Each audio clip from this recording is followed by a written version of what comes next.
اشراطها، فرمایا اگر قیامت کا انتظار کر رہے ہو تو قیامت کی علامات تو ظاہر ہو گئی ہیں. دیکھیں قیامت کی علامتیں تین قسم کی ہیں. کچھ علامتیں جو بالکل ابتدا میں، جیسے نبی کی نبوت کا ظاہر ہو جانا، یہ بھی قیامت کی علامت ہے. پچھلی کتابوں میں لکھا ہوا ہے کہ قیامت کی علامات میں سے آخری نبی کا ظاہر ہونا. نبی صلی اللہ علیہ وسلم نے فرمایا بعثت انا والساعۃ کہاتین، مجھے اور قیامت کو ایسے بھیجا گیا ملا کے. آپ کہہ سکتے ہیں بھائی 1400 سال گزر گئے تو اب تک تو قیامت آئی نہیں ہے. بھائی 1400 سال جو آدم علیہ السلام کے زمانے سے لے کے نبی علیہ الصلوۃ والسلام کا جو وقت ہے اس کے حساب سے 1400 سال کی کوئی حیثیت ہی نہیں ہے، یہ کچھ بھی وقت نہیں ہے. تو ہمارے نبی اور قیامت ساتھ ساتھ ہیں اگر ماضی کے ٹائم کو کاؤنٹ کیا جائے. پہلے زمانے میں تو عمریں اتنی لمبی ہوتی، نوح علیہ السلام کی اکیلے کی عمر 1000 سال سے زیادہ تھی، 950 سال تو آپ کی تبلیغ میں لگے ہیں خالی صرف. تو اس سے اندازہ لگائیں کہ یہ 1500 سال کی کوئی حیثیت نہیں ہے. تو اللہ فرماتے ہیں قیامت بھی آنے والی ہے تو ان کی علامات ظاہر ہو چکی ہیں. پہلی علامت نبی صلی اللہ علیہ وسلم کی نبوت کا ظاہر ہونا، تو آخری نبی آ چکے ہیں، اب اس کے بعد قیامت ہی ہے اور کچھ نہیں ہے.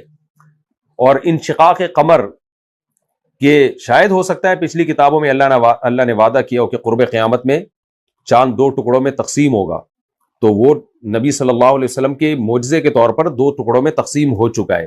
تبھی 27ویں پارے میں ہے نا اقتربت الساعۃ وانشق القمر، یہ قیامت قریب آ چکی ہے اور سورج چاند 2 ٹکڑوں میں تقسیم ہو چکا ہے.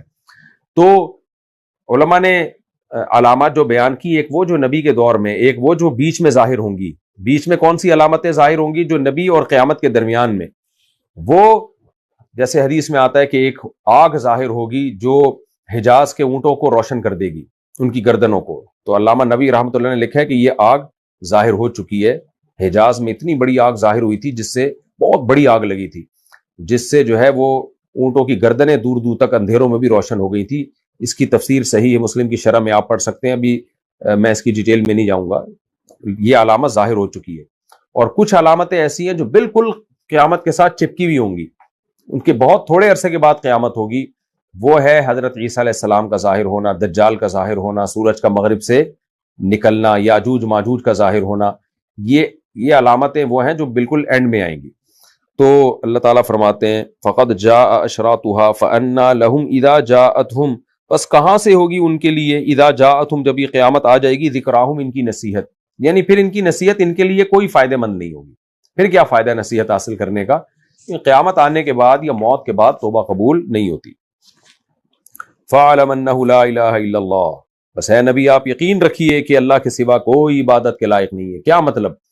یہ منافقوں کے یہ کام ہے جو یہ کرتے رہیں گے، اور قیامت آ کے حقیقی فیصلہ کر دے گی. دنیا میں آپ جو اسلام کا مقصد، سب سے اعلیٰ مقصد ہے، جو اسلام کا ہدف ہے، آپ نے اسی پہ قائم رہنا ہے. وہ کیا ہے؟ عقیدہ توحید، اور پھر اللہ کی فرما برداری اسی عقیدہ توحید کی بیس پہ، اللہ کی عبادت.